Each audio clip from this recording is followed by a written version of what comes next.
The scream that ripped through the morning wasn't human. It was the sound of a dream dying, right there in the dirt. 17-year-old Luna Ashford watched from the window of their sod house, her face pressed against the cracked, wavy glass. Her mother, Margaret, was in the yard, chasing their last chicken, cursing with words that would make a devil blush. "Get back here, you feathered demon!" Margaret shouted. Her dress was frayed, flapping around her like the wings of a broken bird. She lunged, the chickens squawked, and Margaret went down, face first, in a cloud of dust. Luna bit her lip. A laugh tried to escape, but it died in her throat. Her mother's temper was a fire that had been burning hotter and hotter ever since the man from the bank paid his last visit. The notices were stacked on the kitchen table, a monument to their failure. They owed money they didn't have, for land that wouldn't grow anything but weeds and despair. "Luna, stop gawking and help me!"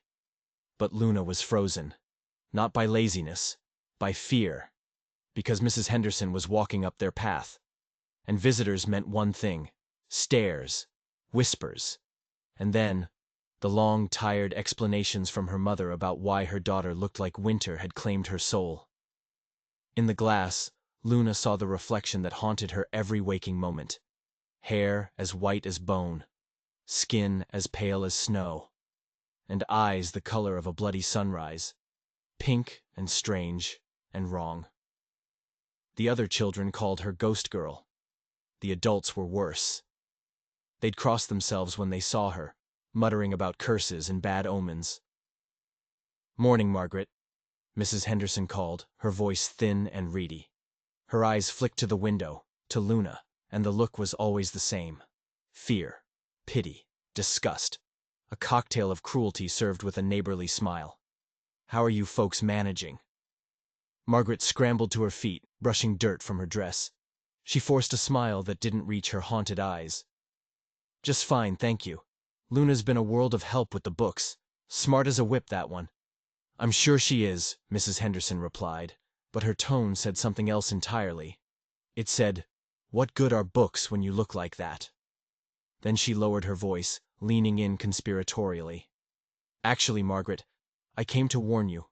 There's a stranger in town, a man named Holloway. He's asking questions." The name hit Luna like a physical blow. Holloway. She'd heard whispers of men like him, men who collected people, people born different. They put them in shows, in cages, for gawking crowds in faraway cities. She'd always dismissed them as ghost stories. But Mrs. Henderson's face was not telling a ghost story. "What kind of questions?" her mother asked, and Luna heard a new sound in her voice. It wasn't fear. It was something far, far worse. It was hope. Mrs. Henderson glanced at the window again, her eyes lingering on Luna's pale form. "Questions about unusual folks, offering money. Good money, Margaret. He heard about your girl specifically. Word travels, you know." Luna's heart began a frantic, panicked rhythm against her ribs. She watched her mother's face transform. The lines of worry didn't disappear, but they were joined by a new light. A flicker of cold calculation. Margaret Ashford was a woman drowning in a sea of debt, and Mrs. Henderson had just thrown her a rope. But the rope had a noose at the end, and it was meant for Luna. I see," her mother said, her voice slow and careful. "Did this stranger say where he was staying?" "The hotel in town," Mrs. Henderson said, a sly smile touching her lips. "Margaret, you're not seriously thinking—" "I'm thinking about what's best for my family," Margaret snapped, her voice sharp as flint. "Luna is different, yes. But that doesn't mean she can't have a future, maybe a better one than she'd find here." Luna stumbled back from the window, a gasp caught in her throat. That tone. It was the same one her mother used when she sold their last cow. When she sold the good plow. When she sold her dead husband's gold pocket watch. It was the voice of a trader who had just found a valuable commodity. The small wooden cross around her neck, her father's last gift, felt like it was burning into her skin. "You're a precious little star," he'd whispered before the lung fever took him. "Don't you ever let anyone tell you different." But fathers were gone, and mothers had bills to pay. She ran to her corner of the room, a space separated only by a hanging blanket. She threw her few belongings into a grain sack. 2 dresses, her father's Bible, a rag doll. She could hear them through the thin fabric, their voices like poison drifting on the air. Words like burden and opportunity. Words like no other choice and for the best. Luna sank onto her cot, staring at her pale hands. Good hands, strong hands. But they were the hands of a ghost, a freak. She thought about running away, out into the endless prairie. But where would a girl like her go? How long could a ghost survive in a world that already hated her? Then came the knock on the door. Heavy boots on the dirt floor. A man's voice, smooth as oil and twice as slick. "Mrs. Ashford, I'm told you have a daughter who might be exactly what I'm looking for." Luna's blood ran cold. She peeked through a gap in the blanket. A tall man in a black coat filled their doorway. His smile was a slash of white in his shadowed face, but his eyes were the eyes of a hawk, small and dark and endlessly calculating. He was looking for a mouse to devour. And Luna knew, with a certainty that stole her breath, that she was the mouse. "She's a good girl," her mother was saying, her hands wringing her apron. "Works hard, reads well, never causes a bit of trouble." "I'm sure she is wonderful," the man replied, his voice a low purr. "My name is Holloway. I run a traveling exhibition, an educational entertainment. People pay good money to see the wonders of creation, Mrs. Ashford. And your daughter. Your daughter would be the greatest wonder of them all." Luna pressed a hand to her mouth, choking back a sob. It was happening. It was real. Her own mother was standing there discussing her like she was a prize pig at the county fair. She listened as they haggled, as they discussed terms. And then she heard the number, spoken like a prayer from her mother, and a closing bid from the man in black. $30, 30 pieces of silver. The price of betrayal. The wooden cross seemed to burn against her skin, a phantom pain from a promise her father could no longer keep. Outside, the sky began to darken, storm clouds gathering on the horizon. It looked like the heavens themselves were weeping for what was about to be lost. The clink of the coins was the loudest sound Luna had ever heard. They dropped into the old coffee tin, one by one, a death knell for her old life. 30 silver dollars. Enough to keep the bank away for another month. Enough to buy her mother a little more time. The cost was just her daughter's soul. "She'll be ready within the hour," Margaret promised, her eyes fixed on the silver, refusing to look toward the blanket where her daughter was hiding. "She doesn't have much to pack." Holloway tipped his black hat. That oily smile never left his face. "Excellent. The wagon is outside. And Mrs. Ashford." He paused at the door, turning back for a moment. "You've made the right choice. The girl will see more of the world than she ever could have dreamed of out here." Luna's hands were shaking so hard she could barely fold her other dress. The world he spoke of was a nightmare, a world of pointing fingers and cruel laughter.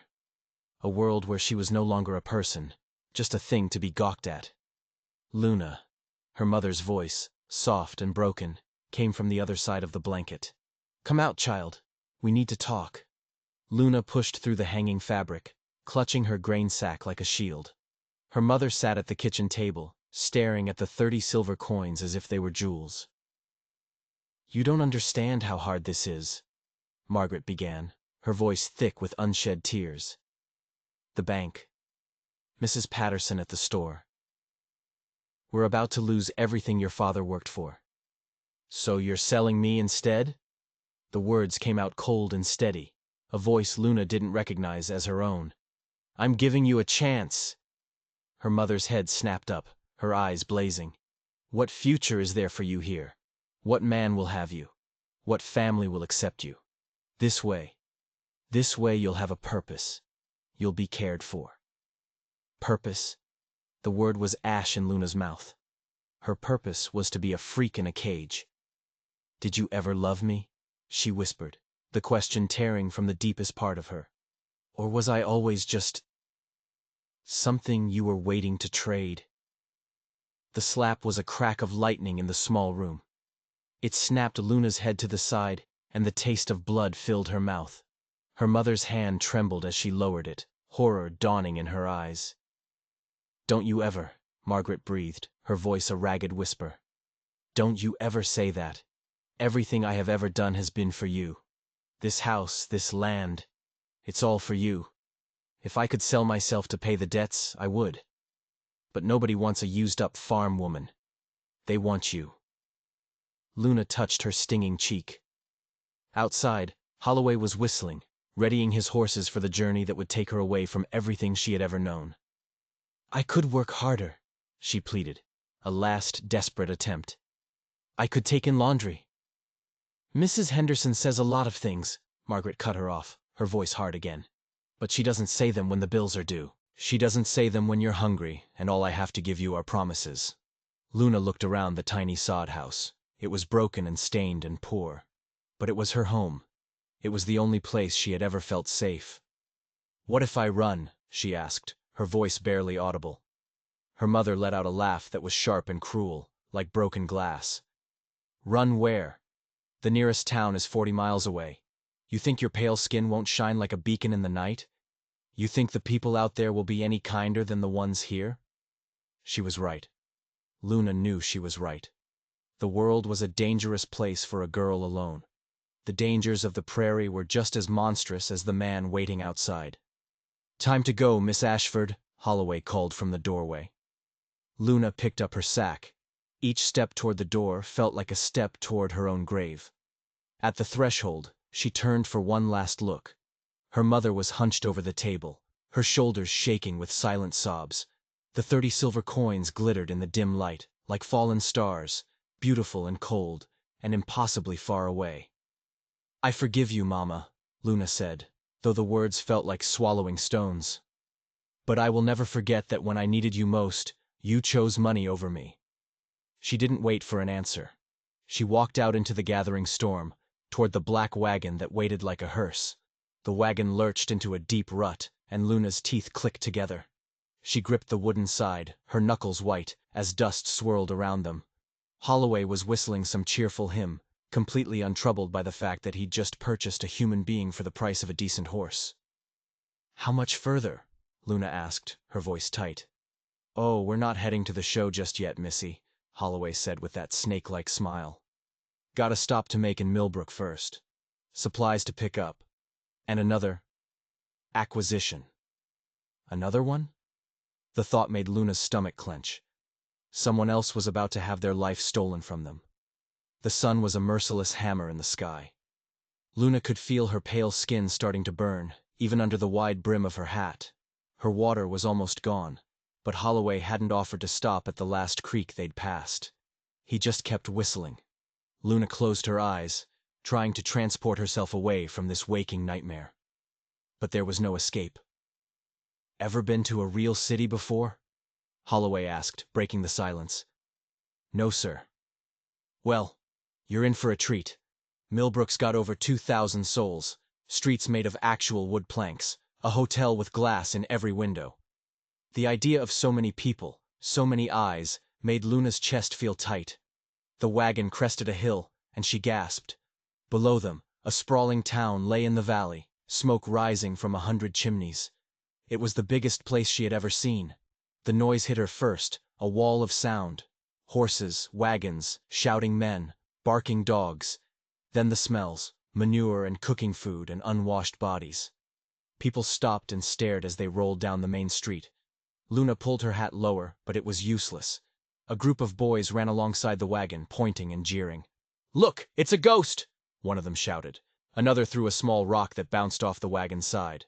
"Don't mind them," Holloway said, but he was grinning, soaking in the attention. "They're just curious." Luna felt a wave of nausea. This was her life now. A perpetual spectacle. She saw a large building ahead, Murphy's General Store, with a crowd of people on the wooden sidewalk. "Wait here," Holloway ordered, climbing down. "And don't even think about running off. I've got business inside. Then we'll see about getting some food." He disappeared into the store, leaving Luna alone in the wagon, the target of 100 curious eyes. A woman in a fine blue bonnet pointed her out to a friend. Two rough-looking men stopped their conversation to gawk. The whispers were a constant buzz, like angry bees. Her throat was sandpaper. Her skin was on fire. She had never felt so alone, so utterly exposed. And that's when she saw him. Across the street, a man on a paint horse had stopped, and he was looking directly at her. But his stare wasn't like the others. It wasn't cruel or curious. It was different, intense. It made her stomach do a strange, unfamiliar flip. He was tall, with dark hair and eyes the color of a gathering storm. His clothes were dusty, but well made. He looked like he belonged to the prairie, not this noisy, crowded town. Their eyes locked across the street, and for the first time in her life, Luna felt like she was being truly seen. Not as a freak or a curiosity, but as a person. The stranger urged his horse through the traffic, his movements calm and confident. People moved out of his way. Her heart started to pound against her ribs. He pulled up beside the wagon. "Afternoon, miss," he said, his voice deep and steady. It held none of Holloway's false sweetness. Hot day to be sitting in the sun. Luna could only nod, her tongue suddenly thick in her dry mouth. "You traveling with Holloway?" he asked. The way he said the name was like an accusation. "Yes, sir," she whispered. The stranger's jaw tightened. He glanced at the store, then back at her. That man has a certain reputation in these parts. Before she could ask what he meant, Holloway came out of the store, a package in his hand. His smile vanished the second he saw the stranger. "Well, well, William Carpenter?" Holloway sneered, his voice losing all its charm. "What brings you to town?" "Just passing through," Carpenter replied, his gaze like chips of ice. "Couldn't help but notice your traveling companion." The two men stared at each other, and the air between them crackled with a tension so thick Luna could taste it. Something was about to happen. Something terrible, or something wonderful. "She's with me, fair and legal," Holloway said, climbing back onto the wagon. "Paid good money for her." William Carpenter's gray eyes went cold. "Paid money for what, Holloway? Her services?" The word hung in the air, ugly and accusatory. Luna saw Carpenter's hand drift down, just a little, toward the pistol on his hip. Her heart was a trapped bird, beating against the cage of her ribs. This was more than a disagreement. This was old, and it was hateful. "Now don't go getting any wrong ideas," Holloway said with a nervous laugh. "The girl's part of my educational exhibition. People pay to learn." "Is that what you call it?"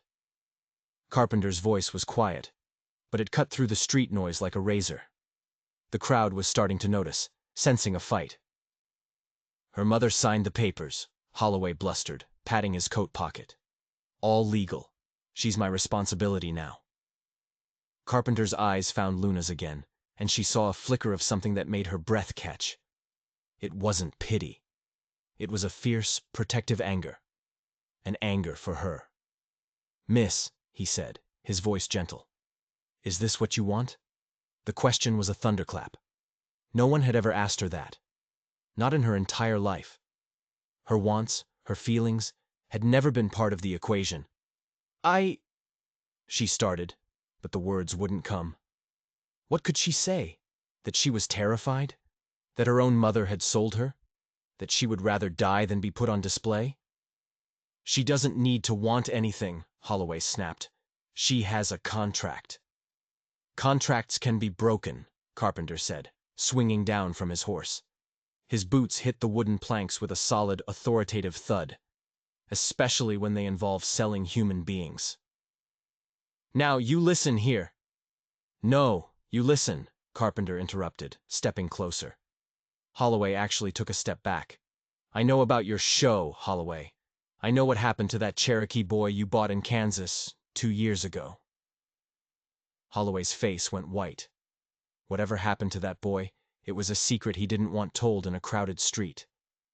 "That was different," he stammered. "The boy got sick." "You worked him to death."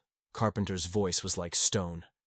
"You kept him in a cage, barely fed him, and paraded him around like a dancing bear until his heart gave out." A gasp went through the crowd.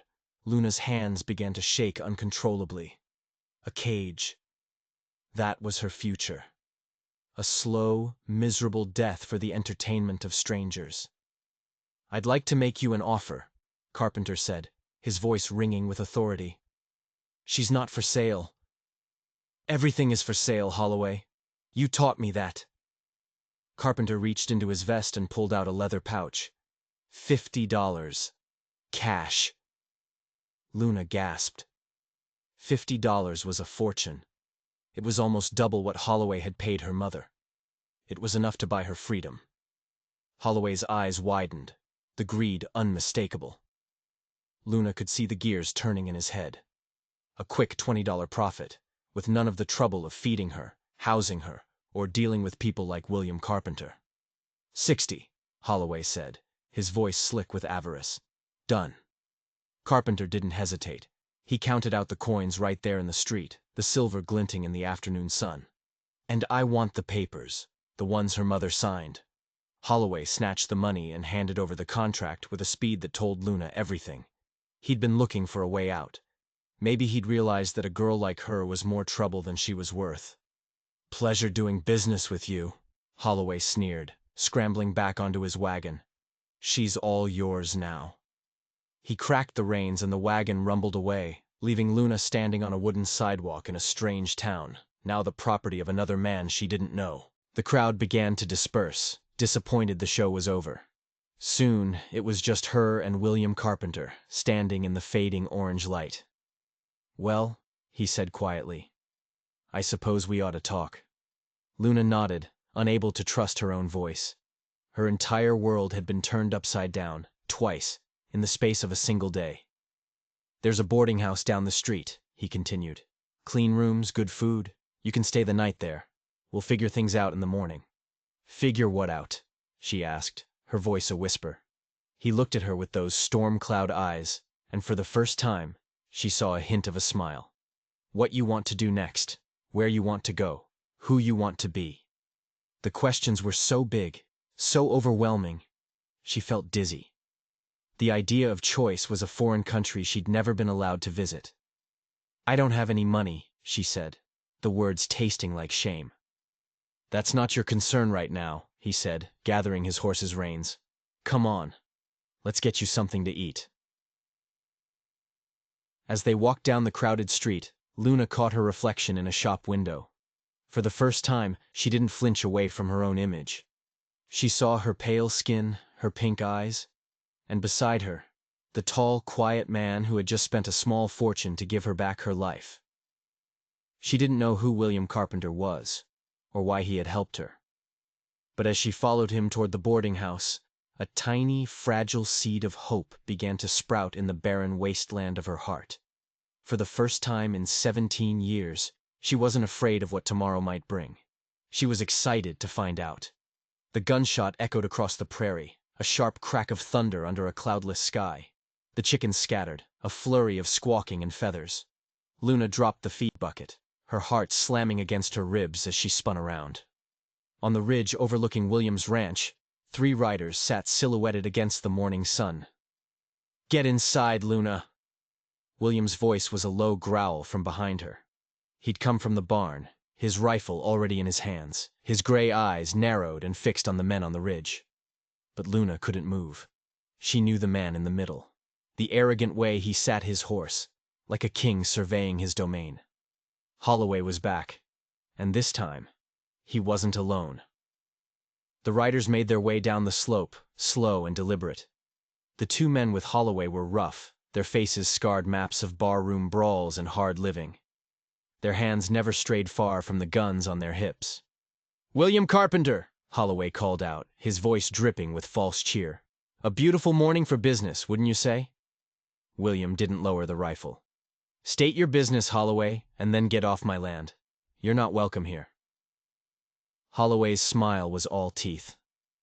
"Now that's not very neighborly, especially when I've come to reunite a daughter with her dear, loving mother."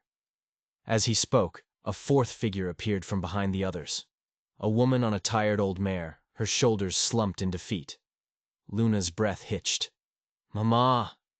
The word was a choked whisper.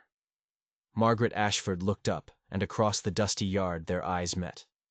3 months had passed since that terrible day, and they had carved new lines of worry and regret into her mother's face. Her dress was faded, but it was her eyes that shocked Luna. They were filled with a raw, desperate love that Luna had never seen before. "Luna, child," Margaret's voice was a cracked ruin. "I've come to take you home. The farm, it's failing. The books are a mess. The neighbors, they won't trade with us anymore. Not after what I did. We need you. I need you." Holloway's laugh was like nails on a slate. "How touching. But I'm afraid there's been a little misunderstanding. You see, Carpenter, the girl still belongs to me." "That's a lie," William said, his voice deadly calm. "I bought her contract from you." "Ah, yes. The first contract," Holloway said, his smile widening. "A simple sales agreement. But you see, I went back to see Mrs. Ashford after you so rudely interfered. We had another little chat. Drew up a second contract. One with a bit more leverage." He pulled a folded paper from his coat. "This one gives me the deed to the Ashford farm, to be returned only when her daughter fulfills her original 3-year agreement with my exhibition." Luna felt the ground shift beneath her feet. It wasn't just about her anymore. He had her mother's home, everything her father had worked for. "No contract gives you the right to own a person," William said, his knuckles white on the rifle. "She stays because she chooses to stay." "Choice?" One of Holloway's men, a brute with a scarred face, spat into the dirt. "What choice does a freak like her get? She's lucky anyone wants her at all." The word freak landed like a physical blow. Luna flinched, shame burning her cheeks. "You'll choose your next words carefully," William warned, his voice low and dangerous. "Or what?" the man sneered, his hand dropping to his gun. "You'll shoot us over some albino girl? She ain't worth the bullet." "Enough!" It was the third rider, a young man, barely older than Luna. "We came for the girl, not a gunfight." "Jimmy's right," Holloway said smoothly. "No need for bloodshed. Mrs. Ashford, why don't you talk some sense into your daughter? Explain the situation. Explain where her duty truly lies." Margaret slid from her horse, her movements stiff and slow. She walked toward Luna, her hands outstretched. "Luna," she said, her voice trembling. "Look at me." Luna forced her eyes to meet her mother's. She expected to see shame, defeat. Instead, she saw a fierce, protective love, a love so powerful it took her breath away. It had been there all along, buried under fear and poverty. "I was wrong," Margaret whispered, tears tracing paths through the dust on her cheeks. "God, I was so wrong. Selling you. That wasn't strength, it was cowardice. The worst mistake of my life." Luna's own eyes began to fill. "I don't deserve your forgiveness," Margaret continued, her voice breaking. "But please, child, come home. He has everything. If you don't come, we lose it all. Let me try to make this right. Let me show you that you've always mattered more to me than any piece of land."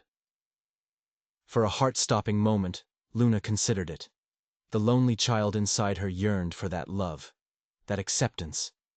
But then she felt William's presence beside her, solid as a rock. She remembered the quiet respect in his eyes, the way he listened to her ideas, the way he made her feel normal, valued. "I can't, Mama," she said, her voice stronger than she felt.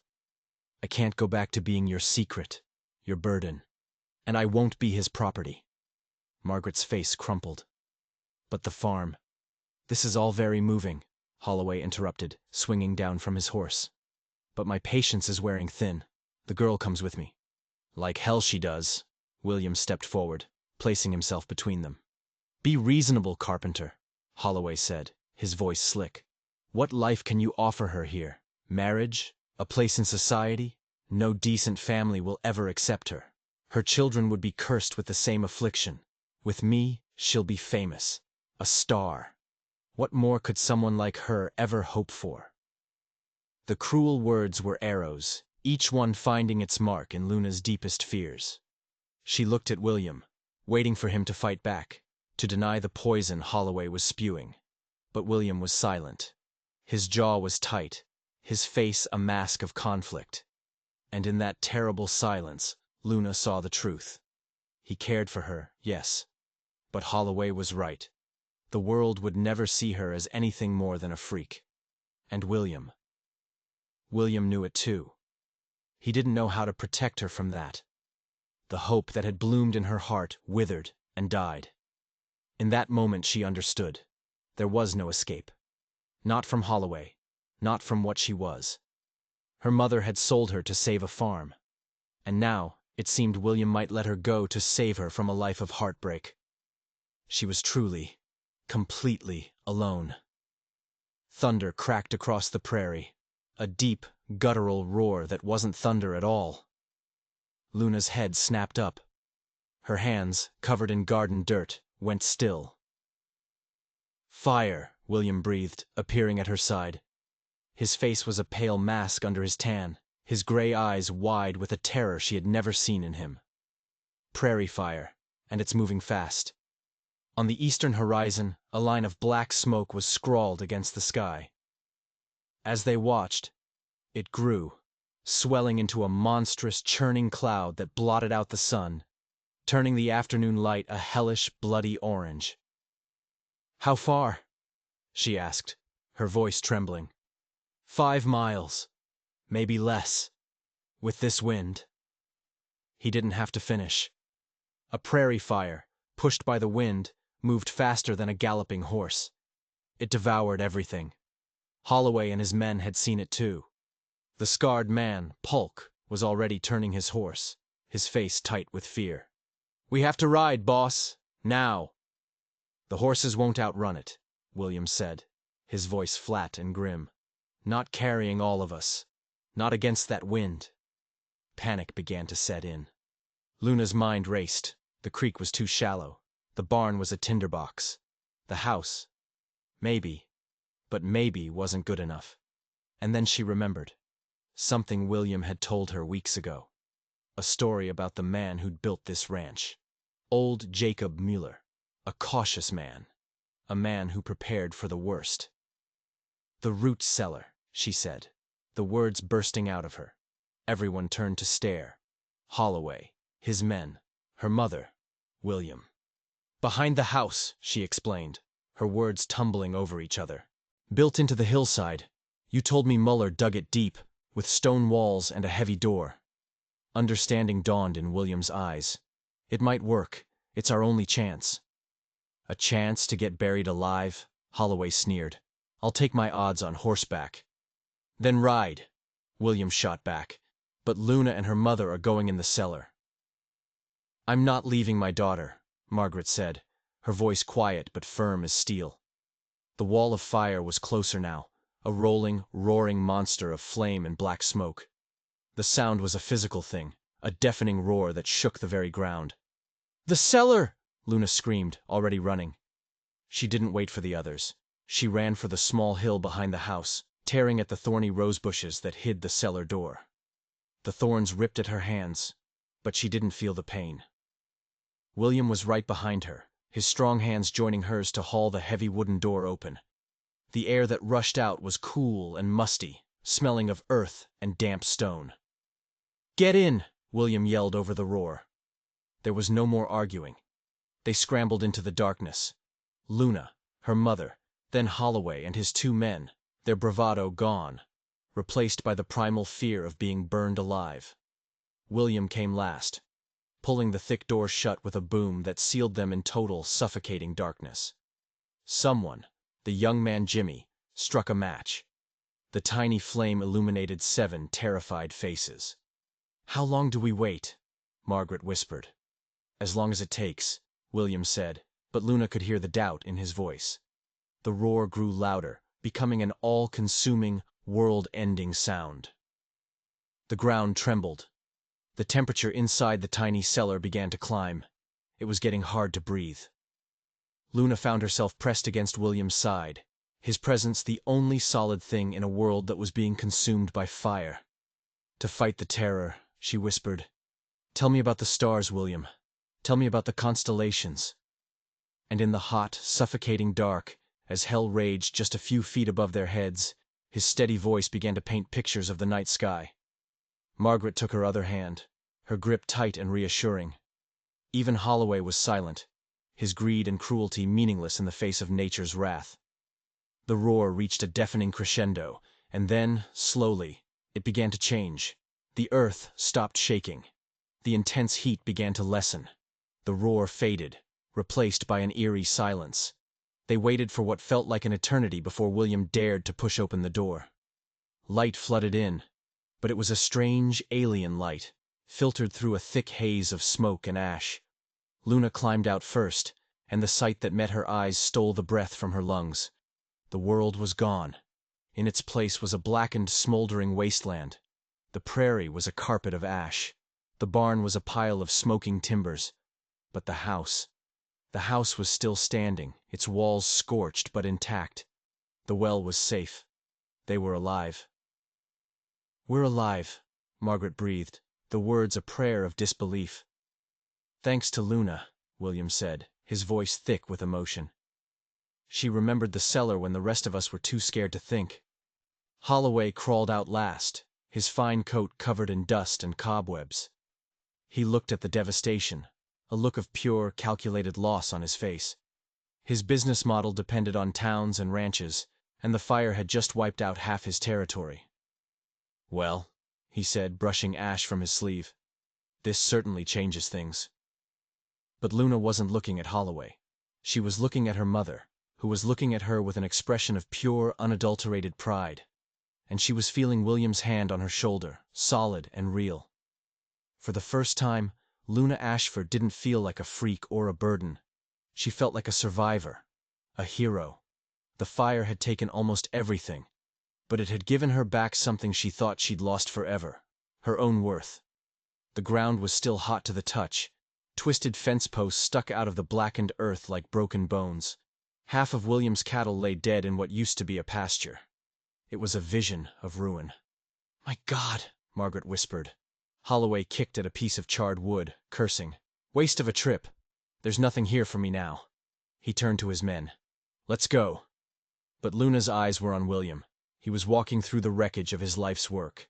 His shoulders slumped. He knelt, picking up a piece of the fence he had built with his own hands. She saw his hand tremble. "William," she said softly, walking toward him through the ash. He looked up, and the raw devastation in his eyes was a mirror of the landscape around them. 5 years, he said, his voice hollow. "It took me 5 years to build this place, and it's all gone in an afternoon." "We can build it again," she said, kneeling beside him, not caring as the ash stained her dress. "With what?" His voice cracked. "My savings are gone. The cattle are gone. All I have left is debt." Just then, Holloway appeared at his shoulder, a vulture circling the dead. "Carpenter, I'll make you a new deal. I don't want the girl anymore. She's more trouble than she's worth. But I'll tell you what. I happen to know the fire was no accident." William and Luna both looked up, stunned. "What are you talking about?" William demanded. "That scarred man of yours, Polk," Holloway said with a cruel smirk. "A little careless with his cigar, perhaps. Or perhaps he was just following my orders to create a distraction. A little fire to smoke you out, make you desperate." He let the words hang in the air. "Now, the sheriff might be very interested to hear about that. Arson is a hanging offense. But if you were to give me, say, $100 for my silence, I could forget everything I saw." Blackmail. He was trying to blackmail them. But it was Jimmy, the young rider, who spoke up, his voice shaking. "He's lying. I mean, not about the fire. Polk started it. But Holloway is the one who told him to. He said he'd burn you out, leave you with nothing so you'd have to give him the girl." Holloway's face turned thunderous. He spun on Jimmy, his hand raised to strike. "Stop!" Luna's voice cut through the tension, clear and strong. Everyone turned to look at her. She stood up, brushing the ash from her skirt, and faced the man who had tormented her. "Mr. Holloway," she said, her voice ringing with a power she didn't know she possessed, "you will not get another dollar from this family. You will not get me. I am not a piece of property to be bought or sold or bartered for. I am a person. She turned to her mother. Mama, I love you, and I forgive you. But I can't go home. My home is here now. Then she turned to William, her heart in her throat. And William, I don't want to be rescued. I don't want to be saved. I want to be chosen. I choose to stay here, to rebuild this ranch from the ashes. But I will only stay if I am your partner. Your equal. The silence was deafening. Then, through the ash and soot on his face, William smiled. A real, brilliant smile that lit up his gray eyes. Luna Ashford, he said, his voice thick with emotion as he walked toward her. Will you do me the honor of being my partner? In rebuilding this ranch, and in building a life? Tears streamed down Luna's face, washing away the grime and the fear. Yes, she whispered. Then louder, for the whole ruined world to hear. Yes! What's going on here? A new voice cut in. A man on horseback had ridden up, a silver star pinned to his chest. The sheriff. Jimmy, seeing his chance, rushed forward. Sheriff! That man, Holloway. He ordered his man Polk to start the prairie fire. I saw it! I'll testify! Holloway's face went from rage to pure panic. He made a move for his gun, but William was faster. In a heartbeat, William's rifle was leveled at Holloway's chest. Polk, the scarred man, tried to make a run for it, but the sheriff drew his pistol with lightning speed. Don't even think about it. The game was over. Holloway and Polk were arrested, their reign of terror finally at an end. As the sheriff led them away in cuffs, Holloway shot one last hate-filled glare at Luna. You'll regret this, freak. You'll never be anything more than a monster. Luna just watched him go, his words no longer holding any power over her. He was the monster, not her. As the dust settled, Margaret stepped forward, her face a mess of tears and soot. Luna, a foolish old woman. Can you ever forgive me? Luna looked at her mother, at the years of fear and struggle that had led to that terrible choice, and she felt nothing but love. I already have, Mama. She smiled. But now, we have a ranch to rebuild. Margaret nodded, a watery smile on her face. Then let me help. William came to Luna's side, taking her hand. His fingers were warm and strong, a promise of the future. So, he said, a grin spreading across his face. Ready to get to work, partner? Luna squeezed his hand, looking out at the blackened land that would, one day soon, be green again. I've been ready my whole life. 3 years later, the morning sun spilled into the kitchen of the rebuilt Carpenter ranch house. The smell of sizzling bacon filled the air. Through the window, Luna could see William leading their son, 2-year-old James, on the back of a gentle pony. The ranch had flourished. With Margaret's help and a loan from a bank in the next county, secured after the sheriff told the story of their bravery, they had rebuilt everything, better and stronger than before. Mama! Mama! James toddled into the kitchen, his hair a wild mop of spun gold and silver, his eyes his father's stormy gray. Grandma's here! Big surprise! Luna smiled, wiping her hands on her apron. She followed her son outside. A brand new wagon was parked in the yard, and climbing down from it was Margaret, her arms full of brightly wrapped packages. Happy birthday to my favorite grandson, she called out, her face beaming. In the years since the fire, her mother had become a different person. The fear was gone, replaced by a quiet strength. She had sold her own small, struggling farm and used the money to buy the land adjoining theirs, helping them expand. She was a constant, loving presence in their lives. There's more, William whispered in Luna's ear, his arm slipping around her waist. Look in the wagon. Luna peered into the wagon bed. Nestled in a basket of blankets was a tiny baby, no more than a few months old. Her skin was as pale as fresh cream, her hair a wisp of pure white. This is Mary, Margaret said softly. Her parents died of the fever. The church was going to send her to an orphanage. They said no family would want her, because of how she looks. Luna's breath caught. The baby was an echo of herself, a tiny mirror of her own past. She saw all the loneliness and fear she had ever known reflected in that tiny, perfect face. William squeezed her hand. "Our house has plenty of room, Luna, and our hearts have even more." Without a word, Luna reached into the wagon and lifted the baby into her arms. The infant opened her eyes. They were a startling, beautiful shade of violet pink. She looked up at Luna with an expression of perfect trust. In that moment, the last of the old wounds in Luna's heart healed over. This child would never know the shame, the fear, the loneliness. This child would grow up knowing she was loved, cherished, and wanted, exactly as she was. "Hello, Mary," Luna whispered, tears of joy streaming down her cheeks. "Welcome home."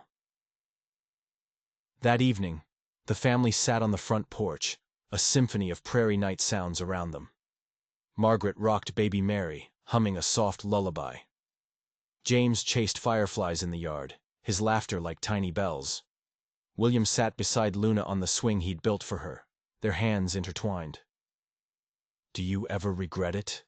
he asked quietly. "Staying here? Not seeing the world?"